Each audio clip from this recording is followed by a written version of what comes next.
전원책과 함께하는 출근길 시사 프로그램 출발 새아침. 예, 전원책의 출발 새아침 3부 시작합니다. 출근길 교통 상황 들으시겠습니다.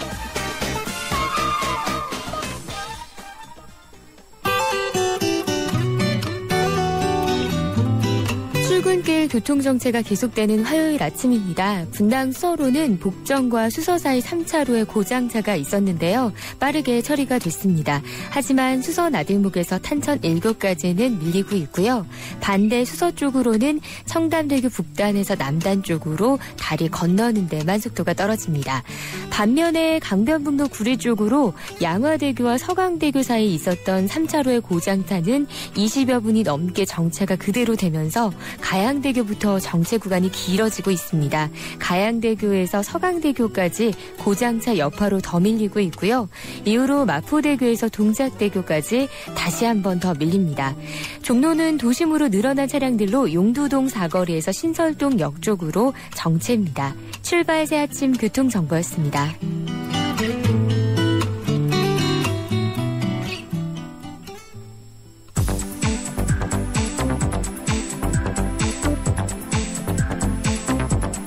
이 시간 주요 경제 소식, 경제 뉴스 브리핑. 예, 이번엔 경제 뉴스 알아보겠습니다. 한국경제신문 김민석 기자 전화 연결되어 있습니다. 안녕하세요, 김 기자님. 네, 반갑습니다. 예, 어제 미국 증시 소식부터 좀 전해주시겠습니까? 네, 뉴욕 증시가 제니 옐런 미국 중앙은행 의장의 청문회를 하루 앞두고 올랐습니다. 비록 소폭이지만요. 3일째 연속 상승됩니다. 다우지수는 소폭 등락을 거듭한 끝에 전날보다 7.71포인트, 0.05% 오른 15,801.79로 거래를 마쳤습니다. S&P 500 지수는 0.16%, 나스닥 지수는 0.54% 상승했습니다. 전반적으로 관망세가 지배했고요. 이날 주요 경제지표 발표도 별로 없었습니다. 옐런은 취임 후 처음으로 11일에 하원, 또 13일에는 상원 청문회에 참석합니다. 시장은 옐런 의장이 1월에 나온 고용 부진에도 불구하고 테이퍼링을 중단하지 않을 것으로 이렇게 예측을 하고 있습니다. 예, 정부의 작년 장부 정리가 이제 끝났는데 세수가 8조 5천억 구멍이 났군요. 이 기업들 이익이 줄면서 법인세가 덜 거친 게 가장 큰 원인이라면서요. 네, 지난해 정부가 거둬들인 세금 총액이요 201조 9천억 원으로 집계됐는데요. 계획보다 8조 5천억 원이나 덜 거친 겁니다. 또 한 해 전인 2012년에 비해서도 1조 1천억 원이 줄었습니다. 기업이 내는 법인세 징수액이 2조 1천억 원이 감소해서 세폭 가운데 가장 감소폭이 컸습니다. 기업들 실적이 안 좋았다는 얘기죠. 주식시장 침체로 증권거래소도 감소했고요. 반면 늘어난 것은 근로소득세와 종합소득세 수익뿐입니다. 세율을 높이면서 이런 현상이 나타난 것 같습니다. 세입이 이렇게 줄자 정부가 이제 돈 쓰는 것도 약간 꺼려서 총 세출도 원래 계획의 91.9%인 286조 4천억 원에 그쳤습니다. 원래 세입 계획보다 18조 원이나 덜 쓴 겁니다. 예, 올해도 7월에 노령연금이 시작되고 이 복지 지원 등 그렇지 않아도 정부가 돈 쓸 때가 많은데 이 걱정이 크군요. 네, 정부는 올해 국세 수입을 지난해보다 14조 6천억 원 늘려 잡아놓고 있습니다. 하지만 신흥국 불안이 계속되고 있는 등 대내적으로 불확실성이 도사리고 있어서 기업들 1, 2월 실적이 별로 좋지 않은 것으로 그렇게 알려지고 있습니다. 이에 따라서 올해 목표 달성도 쉽지 않아 보입니다. 예, 이런 가운데 경제협력개발기구 OECD가 올 상반기 미국 등 선진국은 탄탄하게 성장하겠지만 중국, 러시아 등 신흥국은 침체를 볼 것이다. 이렇게 예상을 내놨죠? 네, 그렇습니다. OECD는 어제 공개한 보고서에서 33개 회원국의 종합 경기 선행 지수를 작년 12월 현재 100.9로 전월보다 상승했다고 이렇게 발표를 했습니다. 이는 2011년 2월 이후에 가장 높은 수치입니다. 이는 이렇게 높은 수치가 나온 거는 미국과 일본 경기가 이끌었기 때문인데요. 미국은 작년 11월 100.9에서 12월 101.0으로 상승을 했습니다. 100이 넘으면 좋은 거죠. 또 글로벌 금융위 직전 2008년 3월 이후에 가장 높은 수치인데요. 일본도 좋아져서 101.3에서 101.4로 올랐고요. 유로존도 100.9에서 101.1로 역시 상승했습니다. 선진국들이 다 올랐다는 얘기죠. 그러나 중국은 작년 11월에 이어서 12월에도 99.3을 기록해서 100 이하로 침체 가능성을 보였고요. 그 러시아도 99.7로 변동이 없었습니다. 인도는 97.2에서 97.0으로 오히려 낮아졌습니다. 예, 그동안 이 재정 지출을 늘리면 민간 경제도 활력을 찾는다 이런 얘기들이 있었는데 이런 케인즈 경제학과 정반대되는 정부 지출을 늘렸더니 민간 활력이 오히려 떨어진다 이런 논문이 나왔죠?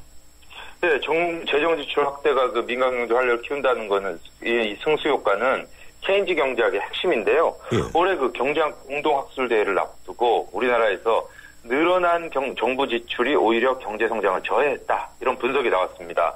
김경근 그 한국은행 과장과 연명대 그 충남대 교수가 함께 쓴 그 저성장 시대 재정 지출 확대가 과연 경제 성장을 촉진하는가라는 제목의 논문인데요. 이들은 1970년부터 2011년까지 정부 지출과 민간 지출 사이의 상관관계를 분석해서 이렇게 결론을 냈습니다. 정부 투자와 민간 투자의 상관도는 금융위기 이전에는 0.52로 꽤 높았지만 그 이후에는 마이너스 0.55로 음의 관계를 나타냈습니다. 반대라는 뜻이죠. 또 정부 소비와 민간 소비의 상관도 역시 금융위기 이후에 마이너스 0.19로 서로 반대 방향으로 움직였습니다. 이들은 그 이후로 정부 지출이 민간의 구조조정을 지연시키고 또 민간 투자를 내쫓는다는 점, 그리고 재정 건전성이 만약 훼손되면 국가 신용도가 하락해서 우리 기업들의 자금 조달이 어려워진다는 점 등을 지적을 했습니다. 또 무엇보다 증세 정책은 경제 성장에 역효과를 줄 수 있는 만큼 신중해야 한다. 이렇게 밝혔습니다. 예, 이 과학이 발달하면서 또 하나 이 변수가 늘어나고 있군요. 이 카메라 출하량인데 이 스마트폰 카메라가 좋아지면서 이 카메라가 안 팔린다면서요? 네, 이 카메라 1등 국가죠. 일본에서 통계가 나왔는데요. 지난해 전 세계 디지털 카메라 출하량이 6,283만 대로 전년 동기에 대비해서 36%나 감소를 했습니다. 2005년 이후에 처음으로 6천만 대 선으로 떨어진 겁니다. 카메라 출하량은 2007년부터 2011년까지는 5년 연속으로 1억 대를 넘어섰었습니다. 특히 그 스마트폰과 직접 경쟁하는 그 컴팩트 카메라는 전년 동기 대비해서 41.4%나 감소를 해서 4,570만 대에 그쳤습니다. 디카가 본격 등장한 지 10여 년 만에 사라질 위기에 놓였습니다. 예, 고맙습니다. 여기까지 듣겠습니다. 네, 감사합니다. 지금까지 한국经济신문 김윤석 기자였습니다.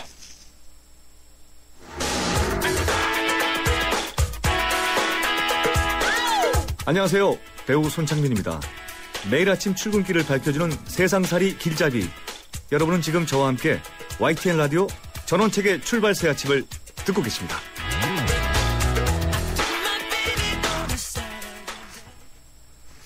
예, 세계가 소치 겨울올림픽에 관심이 쏠려 있습니다.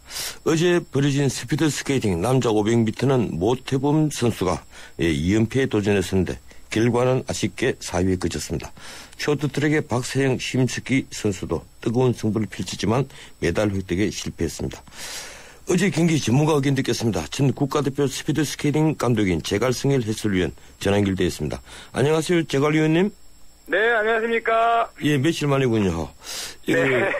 참 큰 기대를 했는데 어제 모태범 선수 참 역주에 역주를 거듭했습니다만 예, 결국 4위에 그쳤습니다. 지난 밴쿠버 올림픽에서는 깜짝 우승을 해주는데 이번엔 좀 그렇네요. 예, 어떻게 보셨습니까? 네. 정말 안타까움의 계속 연속이고요. 자, 모태범 선수 최선을 다했지만 약간의 운도 따라주진 않았지만 상당히 몸이 좀 무거워 보였고요. 계속. 예, 모태범 선수의 그 장점이 샤프하고 다이나믹한 어떤 그런 스케이팅은 보지 못했던 좀 안타까운 경기고요. 또 그렇다고 해서 모태범 선수가 이렇게 못한 건 아닙니다. 워낙 지금 네덜란드 선수들의 어떤 향연이다. 이미 분위기가 완전 네덜란드 선수로 넘어갔는데요. 그 네덜란드 선수의 그 폭발적인 의지와 그 열정이 있는 그 레이스를 누구나 좀 막을 수 없는 그런 환상적인 레이스를 해줬기 때문에 네덜란드 선수들이 좋은 성적을 거둔 것 같아요. 예. 예. 그런데 언론에서는 이 모태범 선수가 이 출발에서 역시 조금 항상 손해를 보고 있다 이런 얘기가 또 나옵니다. 예. 예, 그렇습니다. 어제 보게 되면은 그 100m 통과 기록 그 구간 기록은 한 9초 6에 머물었는데요. 모태범 선수가 9초 6에 빠졌다고 해서 그게 지금 크게 늦다거나 문제가 되지는 않습니다. 나머지 400구간을 모태범 선수가 정말 잘 요리하면서 마지막 구간에 살려나오는 것이 특징이고 장점이었는데 그 점 또한 역시 좀 따라주지 않았던 부분이 좀 아쉽게 작용하는 부분입니다. 예, 이 모태범 선수를 제치고 1, 2, 3위를 휩쓴 네덜란드 선수. 예, 그 기량 어떻게 평가하십니까? 15조에서 탄 그 2위를 맡은 얀 스메케슨 선수 같은 경우는 34초 59로 1차 레이스를 탔어요. 예. 폭발적인 레이스를 했는데요. 누구도 좀 예상하지 못했고, 이 선수가 지금 월드컵 랭킹 10위 마크되어 있는 선수고, 사실 그 메달권 안에서 같이 싸움을 하겠지만, 이렇게 지금 파워풀한 기록을 내게 하는 누구도 예상을 못했던 기록이고요. 미셸 밀더나 나가지마 선수, 갓도 조지, 롤란드 밀더 이렇게 지금 각국의 선수들이 아주 피 튀기는 작전을 했는데요. 마찬가지로 지금 5000m에서 네덜란드 선수들이 1, 2, 3위를 하면서 어떤 그런 분위기들이 지금 네덜란드 선수들에게 좀 타고 있는 것 같고요. 그런 부분을 다른 국가 선수들도 지금 막을 수가 없을 정도로 그러한 좀 열정을 보이고 있습니다. 예. 그래도 이 최고 컨디션은 아니었던 것 같아요. 이 모태범 선수가 올림픽 전 마지막 그 세계 선수권 대회에서는 정상을 차지했지 않습니까? 근데 어제 레이스는 이상하게 몸이 좀 무거워 보이고요. 예, 네, 저희들 맞습니다. 기분이 그래서 그런지 모르겠습니다만. 네. 예, 컨디션만 좀 맞췄으면 참 좋았을 뻔했는데. 내일 이제 남자 1000m가 열리지 않습니까? 네네. 예, 모태범 선수 금메달 가능성 어느 정도로 보고 계십니까? 가능성은 상당히 통계적인 절차에 말씀드린다면 저번 때도 말씀드렸다시피 상당히 긍정적이고요. 예. 사실 그때도 말씀드렸지만 그 변수에 대한 어떤 그런 부분에 대한 것을 우리나라 선수들이 잘 극복해 준다면 좀 좋은 여건이 나오겠는데 지금 계속적으로 어저께도 모태범 선수가 탈 때 그 전에 있는 그 16조에 호주 선수가 넘어져서 약간의 또 템포가 끊어진 부분 네. 또 그런 부분에 대해서 또 약간의 어떤 그 페이스가 깨졌고요. 또 전주에서 그 얀 스메케슨 선수가 정말 좋은 기록을 탔던 것이 심리적으로 좀 압박감이 갔던 거고요. 이런 어떤 변수들에 대한 좀 준비 자세가 되게 필요할 것 같고요. 지금 1000미 같은 경우는 좀 500보다는 좀 모태범 선수가 상당히 좋아하는 경기고 또 장점을 또 유감없이 발휘할 수 있는 경기이기 때문에 500보다는 조금 더 좀 긍정적으로 좀 보고 있습니다. 예, 모태범 선수의 최대 경쟁자라면 역시 미국의 샤니 데이비스 선수일 텐데. 네네. 이 선수는 2006년, 2010년 이미 올림픽 2연패를 했지 않습니까? 이번에 다시 금메달을 따면 미국 겨울 올림픽 사상 최초로 한 종목 3연패 이런 선수가 그렇죠. 될 텐데. 예, 어떻습니까? 객관적으로 볼 때 이 선수와 우리 모태범 선수 승부를 어떻게 평가하시겠습니까? 1000m 그러면 명실상부하게 최고의 선수라고 뽑죠. 샤니 데이비스 선수. 또 예. 그다음에 3연패를 노리고 있기 때문에 그만큼 샤니 데이비스 선수가 지금 얻고 있는 부담감이라든지 긴장감 이런 것은 아마 더한 압박감을 가하고 있을 겁니다. 그렇기 때문에 지금 모태범 선수나 샤니 데이비스 선수 같은 경우에도 지금 누구나 예측을 못합니다. 왜냐하면 네덜란드 선수 미셸 밀더나 롤란드 밀더 같은 선수들도 지금 상당히 첨이 강해 있기 때문에 이 선수들의 어떤 그런 분위기, 이 선수들의 돌풍도 예상하지 않을 수 없고요. 지금 샤니 데이비스 선수도 상당히 많은 긴장을 하고 있을 겁니다. 예. 이번 대회를 마지막으로 은퇴하는 이규혁 선수. 어제 우리가 지켜보면서 참 마음이 짠했습니다. 네. 제가 알기로는 또 지난주 저희들과 함께 방송하면서 이규혁 선수를 응원을 했는데 네. 이분이 통산 6번째 올림픽 무대였는데 이 마지막 500m 레이스 이규혁 선수의 도전 어떻게 네. 지켜보셨습니까? 정말 가슴이 뛰는 그 자체였는데요.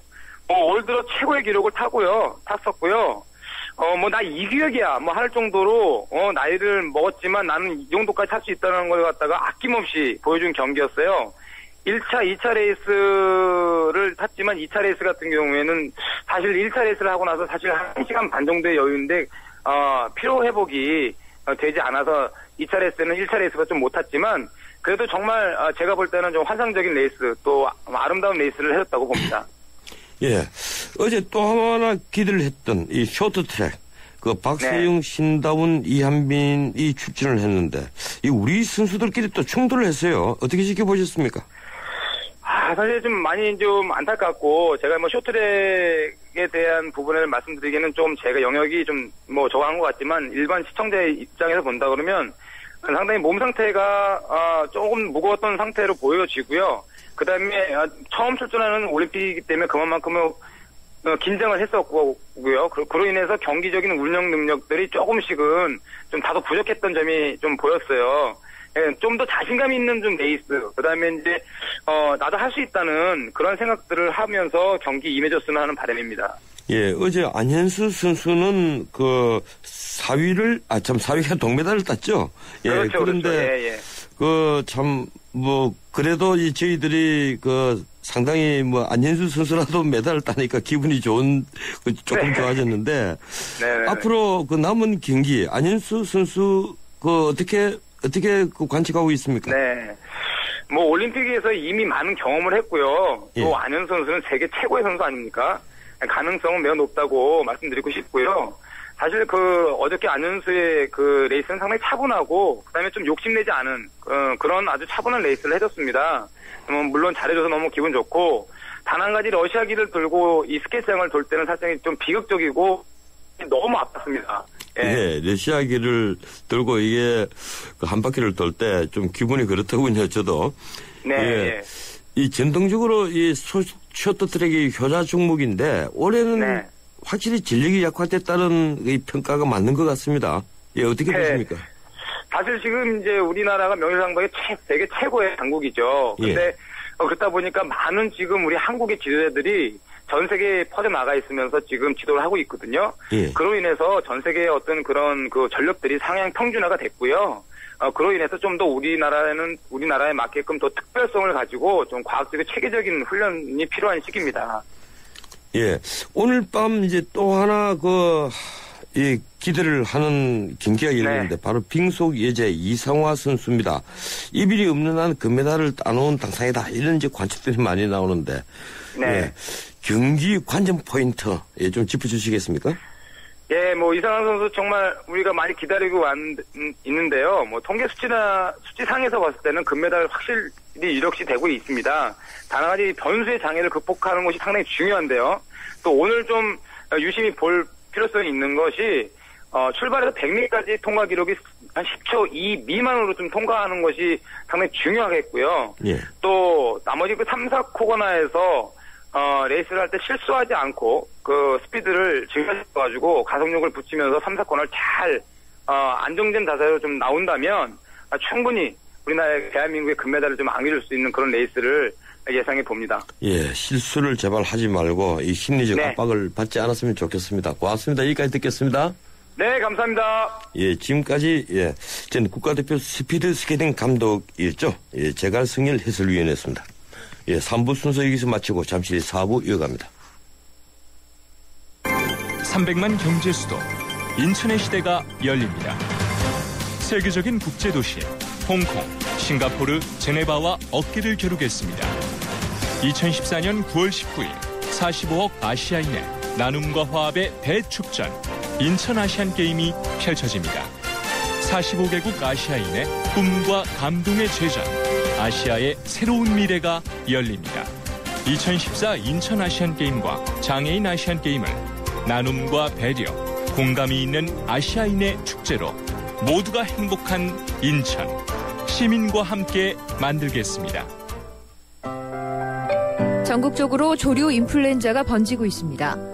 닭과 오리 등을 통해 직접 전염되기도 하지만 사람을 통해서 또 운반 차량을 통해서 전염이 되기도 하는데요. 가급적 농장 출입을 자제해 주시고 출입을 할 때는 반드시 소독을 철저히 해주시기 바랍니다. 닭과 오리들이 갑자기 사료를 적게 먹거나 졸음 증상 혹은 폐사를 보일 경우에는 경기도나 일선시군 가축 방역기관으로 신고해 주세요. 방역을 위해 출입 차단과 이동 제한 등의 불편이 있겠지만 추가 확산을 막기 위한 것이니 적극 협조해 주시기 바랍니다.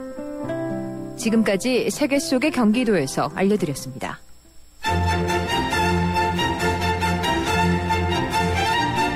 출근길 정통 시사 라디오 프로그램 YTN 라디오 전원책의 출발 새 아침.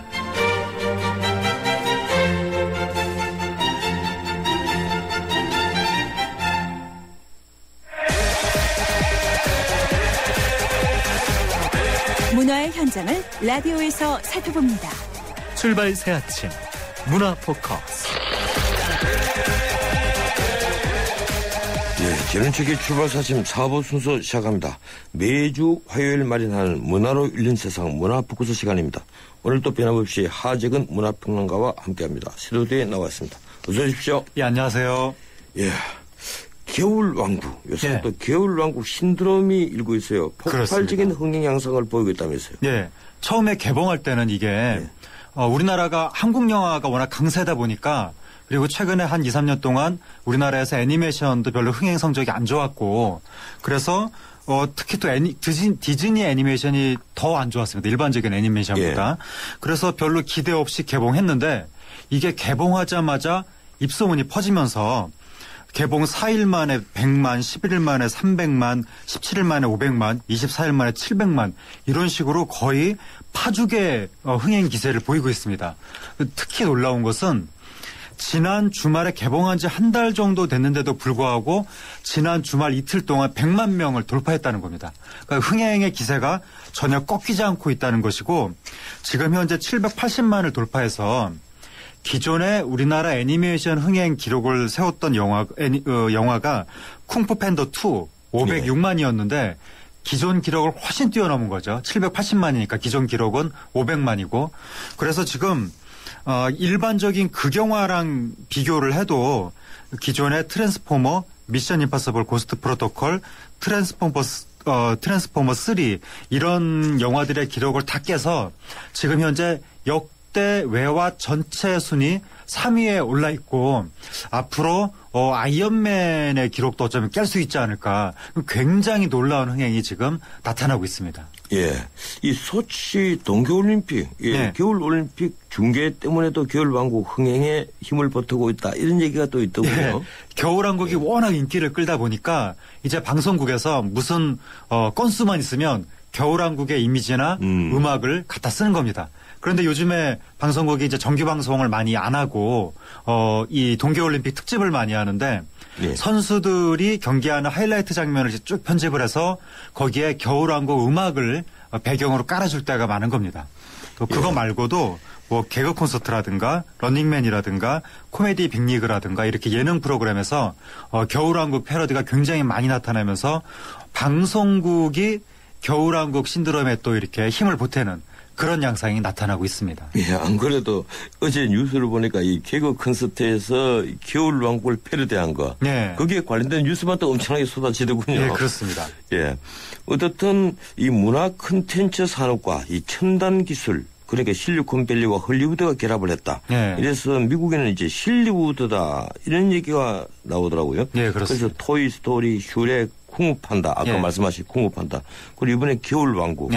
이제 이런 게 엄청나게 이제 경제적 효과를 이제 가져오면서 또 하나 이제 산업군으로 등장을 하고 있는데 어떻습니까? 앞으로 우리나라도 뭐 그런 방향으로 계속 가게 됩니까? 한국에도 지금 이제 3D 애니메이션 지금 많이 만들고 있죠. 이게 이제 그렇게 나가야 할 텐데 우리나라는 아직까지 극장용 장편 3D 애니메이션을 헐리우드 수준으로 만드는 데까지는 좀 이렇게 발전하지 못했고 지금은 TV 아동용 애니메이션 혹은 인터넷을 통해서 볼 수 있는 짧은 그 아동용 단편들 라바라든가 뽀로로 이런 것들이 상당히 높은 수준의 경쟁력을 보여주고 있고 이제 장기적으로 앞으로 한 10년 정도 더 발전하면 극장용 장편도 세계적인 수준으로 만들 수 있지 않을까 생각이 되는데 지금 하나 반가운 징조인 것은 얼마 전에 미국에서 개봉한 넛잡 이게 이제 한국 3D 애니메이션인데 비록 감독과 극본은 캐나다에서 했지만 우리나라의 자본과 우리나라의 아이디어로 만들어서 미국에서 지금 5천만 달러 이상의 흥행이 나타나고 있다는 거 이것은 상당히 반가운 징조고 이런 것에서부터 하나하나 발전해 나가면 우리나라도 애니메이션 산업이 효자 산업이 되지 않을까 그런 기대를 가지고 박근혜 대통령도 이번에 넛잡을 국내에서 관람한 것 같습니다. 예, 그 넛잡이 우리나라에서는 한 72만 명밖에 아직 못 본 걸로. 우리나라에서는 이게 겨울왕국에 밀려서 개봉관을 못 잡는 겁니다. 그래서 저도 넛잡 보려고 극장에 2번 갔지만 아직 못 봤습니다. 예. 상영을 안 하니까. 근데 미국에는 예상외의 지금 그 흥행을 좀 했더군요. 미국에서는 북미 지역 메이저 스튜디오 이외의 제작사가 만든 애니메이션으로서는 역대 최대급 오프닝 성적을 거뒀습니다. 예. 그런데도 우리나라에서 사실은 이게 한국 기술과 뭐 이런 것이 많이 투입이 된 거 스토리라인이라든가 다 한국이 만든 것 아닙니까? 기본적인 아이디어와 기본적인 기술력은 한국에서 제공을 했죠. 그래서 좀 성공을 좀 더 거두고 이런 것이 바탕이 돼서 우리도 이제 3D 애니메이션 여기에 본격적으로 진출이 돼서 문자로도 이런 것이 창조 경제일 텐데. 그리고 정말 저는 안타까운 것은 아무리 너짭이 겨울왕국보다 설사 뭐 제가 아직 너짭을 보진 못했지만 극장에서 상영을 안 하니까 설사 겨울왕국보다 조금 떨어진다고 하더라도 극장이 판단하기에 그래도 우리나라가 제작한 애니메이션이니만큼 겨울왕국의 한 개 관을 상영을 할애한다면 너짭에도 당연히 한 개 관을 할애를 했어야 되지 않나. 근데 저는 너무 겨울왕국에만 몰아주면서 너짭을 이렇게 관객이 극장에 가도 볼 수도 없게 만든 이것은 조금 우리나라가 너무 선택을 잘못하고 있는 것 같습니다. 네, 스크린을 독점하고 있는 그 몇몇 상영관 재벌이라고 해야 되겠죠. 좀 문제죠. 그렇습니다. 예. 어쨌든 이 겨울왕국 때문에 이런 얘기들이 있어요. 소비 심리 꽁꽁 얼어붙었는데 이 소비자의 지갑을 여는 두 여왕이 있다. 이제 한 여왕은 전지현이라는 배우를 얘기하는 겁니다. 뭐 전지현이 출연한 영화들 다 아시지 않습니까? 최근에 드라마 때문에 난리가 났습니다. 그래서 뭐 흉내를 낸다고 의상이라든가 소품이라든가 이런 것이 엄청나게 팔려나가고 화장품까지도 막 팔려나가고 이러는데 또 하나는 이제 겨울왕국 디즈니 애니메이션 겨울왕국 효과 때문에 많이 뭔가 많이 팔려나간다 그래요. 음반부터 시작해서. 음반, 음원, 인형, 그리고 스토리북 이런 것들이 지금 팔려나가고 앞으로도 계속해서 이 아동 시장과 30대, 40대 여성들 사이에서 상당히 큰 소비 열풍을 일으키지 않을까 그렇게 기대가 됩니다. 예. 어떻습니까? 이 영화에 나오는 레디꼬라는 그 노래. 이 우리나라 가수는 누가 부른 겁니까? 요게 이제 레디꼬가 워낙 인기를 모으다 보니까 우리나라 여가수들이 너도나도 효린 씨, 뭐 에일리 씨, 이혜리, 손승연 그리고 뭐 가수는 아니지만 이유비 씨라든가 등등등 여자 연예인 혹은 여자 가수들이 너도나도 레디꼬를 불러서 그 영상을 인터넷에 공개하면서 마치 레디꼬를 통해서 우리나라 여자 가수들이 가창력을 검증받는 듯한 그런 양상이 나타나고 있고 팝송으로서는 최초로 국내 음원 사이트 올킬 그러니까 전체 음원 사이트에서 모두 1위를 한 최초의 팝송으로 이번에 레디꼬가 등극을 했습니다. 과연 신드롬은 신드롬이군요. 그리고 미국에서도 이 겨울왕국 OST 배경음악 그 음반이 빌보드 음반 차트 1위를 했는데 이게 뮤지컬 애니메이션 OST로는 과거 90년대 라이온킹 포카혼타스 이래로 19년 만에 1위입니다. 예, 제가 젊은 시절에 빌보드 차트에 상당히 관심이 높았는데 제 기억으로는 애니메이션 음악이 빌보드 차트에 1위는 고사고 하네. 10위 안에 든다는 것도 상상을 못 했던 시절인데. 그게 이제 90년대 반짝하고 나타났던 현상인데 그 이후로 그런 현상이 안 나타났다가 이번에 거의 한 20년 만에 90년대 복고로 이것도 말하자면 겨울왕국 OST 열풍이 불고 있는 거죠. 예, 그렇군요.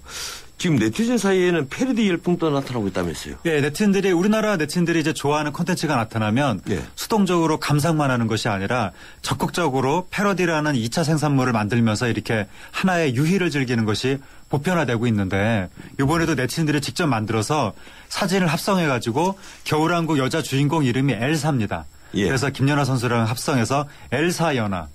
그리고 또 뭐 김연아 선수 경기 장면에 이 겨울왕국 음악을 합성을 해서 그렇게 해서 새로운 동영상을 만든다든지 아니면 또 지난 설날에는 겨울왕 떡국 해가지고 떡국과 겨울왕국 이미지를 이제 동영상을 합성을 해서 그런 걸 만들기도 하고 다양한 겨울왕국 동영상들이 지금 나타나고 있습니다.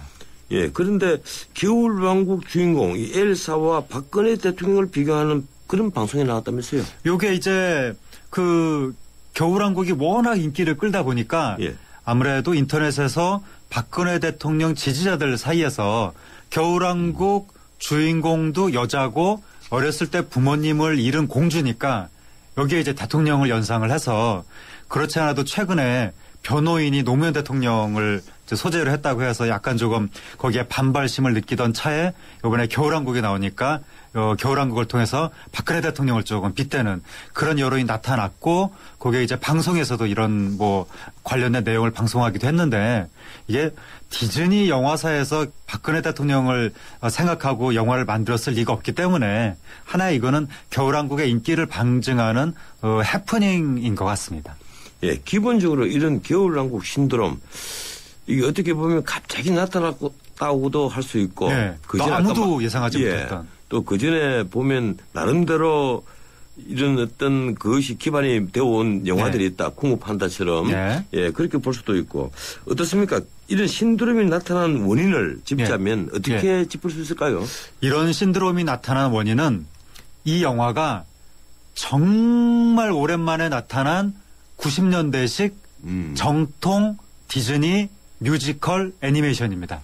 여기도 벚꽃바람이 또 하나 불고 90년대 있다고 벚꽃이죠. 봐야 그러니까 예. 이게 한동안 이런 식의 애니메이션이 없었던 겁니다. 그리고 여기에 공주님 나오고 왕자님 나오고 막 노래 나오고 그러니까 정통적인 디즈니 동화 세계 원작도 안데르센입니다.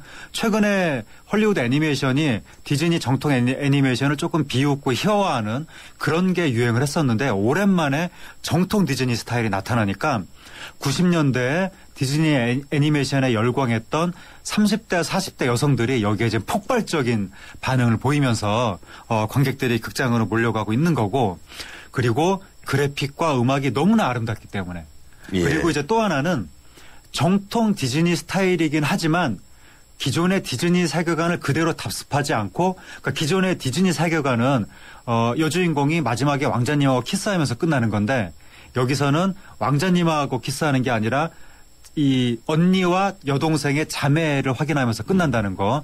그러니까 기존의 디즈니 세계관을 조금 비틀었다는 거죠. 예. 그러니까 정통과 새로움이 아주 조화롭게 만났기 때문에 그것이 열풍의 이유가 된 것으로 보입니다. 예, 그래 실증도 새롭다. 네. 이런 그렇습니다. 얘기네요. 예, 갑자기 저도 이번 주말에는 제 아내와 이 영화를 봐야 되겠다는 생각이 듭니다. 예, 그동안 디즈니 공주상이 많이 바뀌어 왔죠? 네, 디즈니 지금 그래서 겨울왕국에 나타난 여주인공이 과연 새롭냐 새롭지 않느냐 가지고 세계적으로 논쟁이 붙고 우리나라에도 각 신문마다 지금 이것과 관련해서 칼럼들이 나오고 있는데 제가 간단하게 말씀드리면 새롭습니다. 그러니까 기존에 이제 예. 디즈니 공주상을 3기로 구분을 할 수가 있는데 제1기는 백설공주, 잠자는 숲속의 공주, 신데렐라.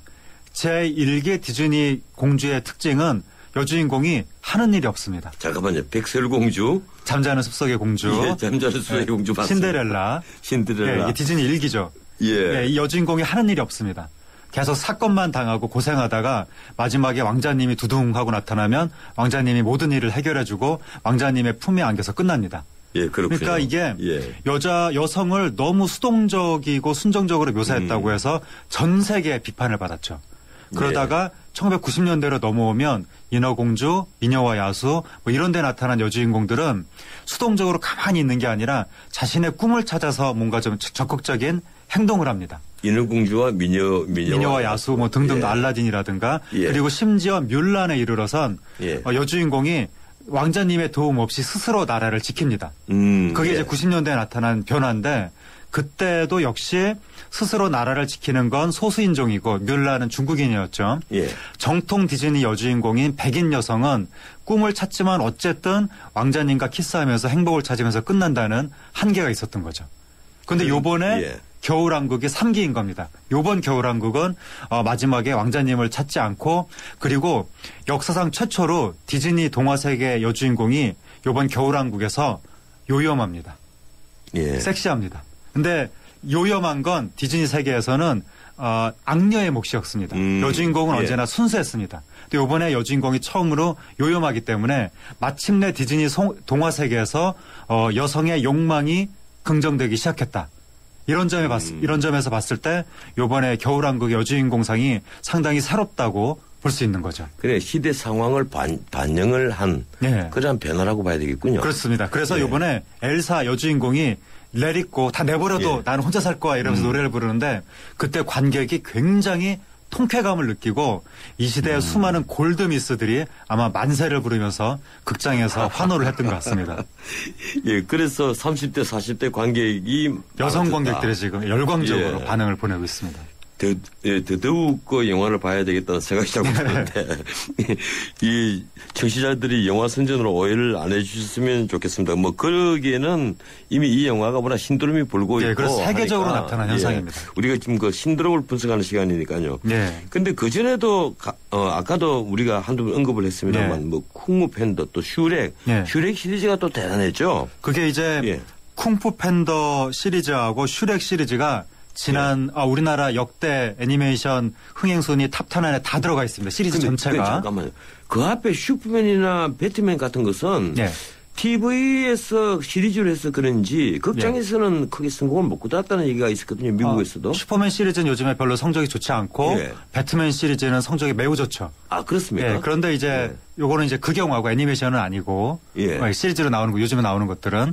그런데 그 쿵푸 팬더 슈렉 시리즈는 애니메이션인데 문제는 이것들이 디즈니 작품이 아니라 드림웍스라는 회사의 작품이었습니다.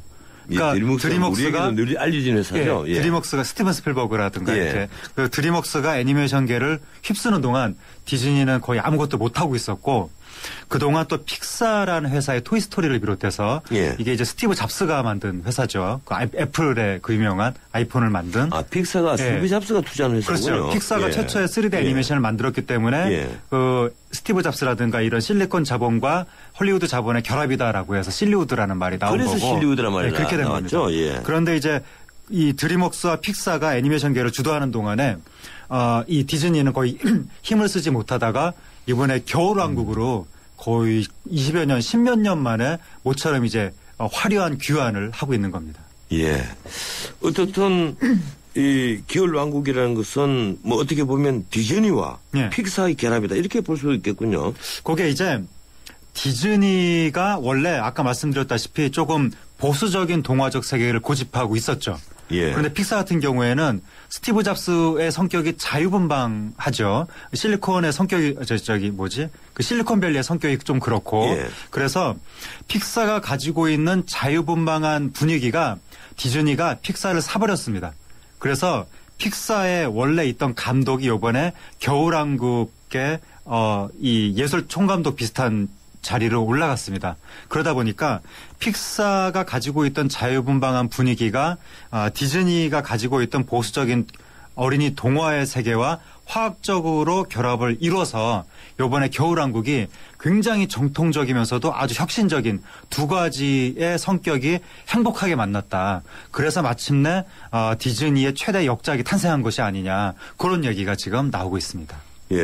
이 겨울왕국 이 OST뿐 아니라 이 겨울왕국을 부른 우리나라 가수들의 노래들 이게 엄청나게 많이 나간다고 지금 보도가 계속 나오고 있는데 도대체 얼마나 팔리는 겁니까? 그게 뭐 정확한 판매량은 지금 모르겠는데 어쨌든 아까 말씀드렸다시피 팝송으로서는 국내 음원 사이트에서 최초로 올킬 전체 1위를 했고 그리고 효린 씨가 우리말로 부른 레리꼬 그 음원이 오늘 출시되나 아마 그럴 겁니다. 그러면 아마 출시되자마자 곧 음원 사이트 1위를 하지 않을까. 그렇게 좀 기대가 되고 인터넷에서는 지금 폭발적인 인기가 나타나고 있습니다. 박현빈 씨가 트로트 버전을 또 불러서 그게 그래요. 트로트 버전으로도 나왔습니다. 그래서 지금 해외에서도 네티즌들이 상당히 많이 관심을 가진다고 합니다. 그 재미있군요. 세계 26개 언어로 지금 레리코가 나와서 모든 나라에서 지금 인기를 얻고 있습니다. 또 겨울왕국 주제가 부른 가수들 많죠? 어떤 가수들이 있습니까? 그게 지금 헐리우드에서는 굉장히 유명한 브로드웨이 그 뮤지컬 가수가 불렀고 우리나라에서는 가수 시스타 걸그룹의 효린 걸그룹 가수들이 노래를 확실히 옛날보다 잘합니다. 이번에 걸그룹 멤버 효린 씨가 레리코를 공식적으로 불렀죠. 그 외에 이제 솔로 가수인 에일리시라든가 그리고 다비치의 이혜리 씨라든가 뭐 손승연 씨라든가 뭐 이런 분들이 쭉 부르고 있고 무명 가수들도 이번에 이 겨울 레리꼬를 통해서 가창력을 새롭게 인정받고 있습니다. 근본적으로 이렇게 그 노래가 인기를 네. 얻는 것. 물론 이제 영화가 인기를 얻으니까 노래도 인기를 얻는다고 얘기할 수 있지만 이렇게 그 많은 가수들이 달라붙고 하지는 않거든요. 이 근본적으로 이렇게 인기를 모으는 이유가 뭡니까? 레리꼬가 팝송은 팝송인데 겨울왕국 주제가 레리꼬. 이게 팝송은 팝송인데 일반적으로 우리가 그동안 들어왔던 그 팝송 분위기는 아닙니다. 일반적으로 뭐 R&B다 뭐 힙합이다 해서 좀 흑인 음악 분야 성향이 강했죠. 요즘에 들려오는 팝송들이. 그런데 레리꼬는 그런 느낌은 아니고 정통 브로드웨이 뮤지컬 주제가 같은 느낌입니다. 그러니까 노래가 아주 드라마틱해서 굉장히 사람의 그 감정을 끌어들이는 그런 느낌이 있고 요즘에 우리나라에서 뮤지컬이 굉장히 열풍을 일으키고 있었기 때문에 이런 노래를 원하는 수요층이 우리나라에 존재했었다는 거죠. 그리고 레리꼬와 함께 그 배경 그래픽 그 영상이 함께 지금 인터넷으로 퍼져가고 있는데 그 그래픽 영상이 거의 세계 최고 수준, 역대 최고 수준의 화려함을 보여주기 때문에 그게 마치 강남스타일이 뮤직비디오 영상을 통해서 노래까지 인기를 끌었던 것처럼 레리꼬 영상을 통해서 또 노래의 매력이 더해지는 측면도 있고 그리고 이 레리꼬라는 노래가 다 내버려도 사회가 나에게 막 이것저것 요구를 하지만 나 그거 신경 안 쓸 거야. 나는 나대로 살 거야. 이런 내용이기 때문에 요즘에 굉장히 어떤 사회의 억압에 대해서 조금 답답함을 느꼈던 젊은 사람들이 레리꼬를 통해서 뭔가 좀 자유로운 해방감을 느끼는 거. 그리고 아까 말씀드린 것처럼 특히 골드미스들은 만세를 부르는 거. 그런 것들이 여러 가지 요소가 레리꼬의 인기에 작용을 하는 것으로 보입니다. 이제 시간 1분 남았는데 짧게 한번 짚어보죠. 디즈니 애니메이션 경쟁력 계속될까요? 디즈니의 경쟁력은 어마어마하고 거의 뭐 전 세계에서 아동 동화의 총 본산이 되고 있기 때문에 기존에도 경쟁력이 있었지만 이번에 겨울왕국을 통해서 디즈니가 자체 혁신에 시동을 건 거죠. 그래서 디즈니가 새로운 바람까지 이제 수용을 한다면 앞으로 디즈니의 경쟁력은 그야말로 천년만년 가지 않을까 그런 생각까지도 듭니다. 우리나라 애니메이션 어떻게 해야 발전되겠습니까? 우리나라 애니메이션이 이게 당장 우리가 좀 실력이 모자란다고 해서 극장용 애니메이션에 자꾸 소극적으로 대처하는 것은 좀 곤란할 것 같고 일단은 TV용 아동 애니메이션에 주력을 해야 되겠지만 여전히 극장 장편 애니메이션에도 도전을 해야 된다. 그리고 우리나라에서 그런 도전이 나타났을 때 좀 극장에서 상영관 좀 잡아주고 TV에서도 적극적으로 그런 영화를 구매해서 우리나라 애니메이션 산업의 발전 가능성을 확충해야 될 것 같습니다. 고맙습니다. 여기까지 듣겠습니다. 감사합니다. 지금까지 문화로 읽는 세상 문화포커스 하재근 문화평론가였습니다.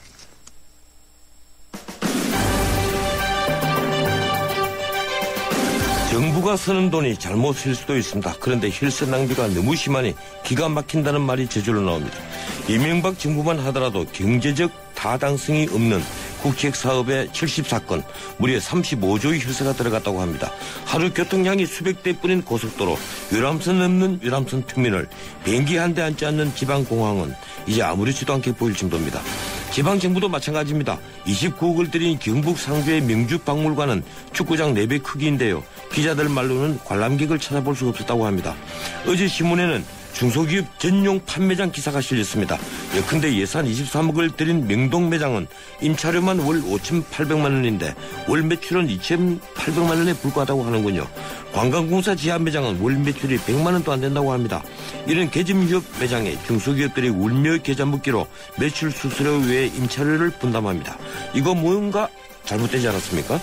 오늘은 여기까지입니다. 지금까지 진행의 진원책 변호사였습니다. 내일 뵙겠습니다. 고맙습니다.